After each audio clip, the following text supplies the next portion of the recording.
Okay, I am one of the, quite a number now, I think, South Africans who have a picture of myself with the Nobel Peace Prize winner Nelson Mandela. And maybe I should just tell you briefly how it happened when I was a student in the very early 1990s when he was just released.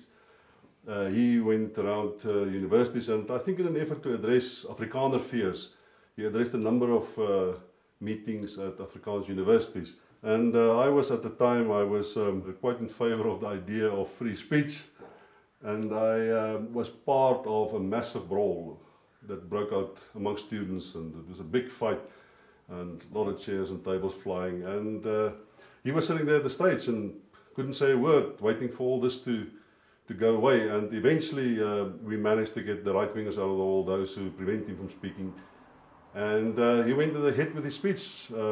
A week or two later, I got a phone call from Jannie Momberg, who at the time was a member of the ANC, who said that he has a meeting at his house and Nelson Mandela would like to meet me, and that, since I was so prominent in the effort to try to get him to speak. And I went there and I met the old man, and it's not as if we had a long, very complex political discussion. It was more like him saying he's very happy that the youth are so involved in the general politics of South Africa, and I was just too awestruck and too overawed to really say a lot back to him. But it was a lovely moment, and I'm glad to have this picture. It's one of my favorites, and it'll probably remain in my guest house for all foreigners to see and to appreciate.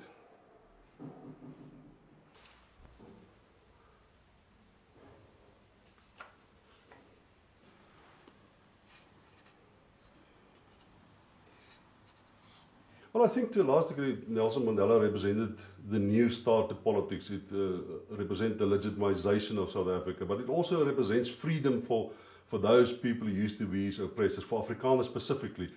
Because I think that tag of being representing everything that's almost evil after Nazism in South Africa, or in Southern Africa, and in Africa in general, I think that tag has been removed, and I think to a certain degree it was a psychological freedom that became present amongst Afrikaners. And for me personally, I think at last I felt that Afrikaners has a very prominent role to play, and they have a lot to offer Southern Africa. And if they can free themselves of the shackles of apartheid, they themselves, I think, as a society, as a cultural entity, will come to fruition. And I think that has happened largely. And I think Nelson Mandela has made a huge effort to reconcile Afrikaners with black South Africans, to reconcile whites with black South Africans. And I think he has been largely successful, not necessarily in a substantive way of something that could last forever.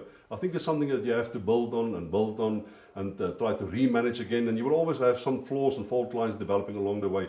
But I think he gave us a very, very good start.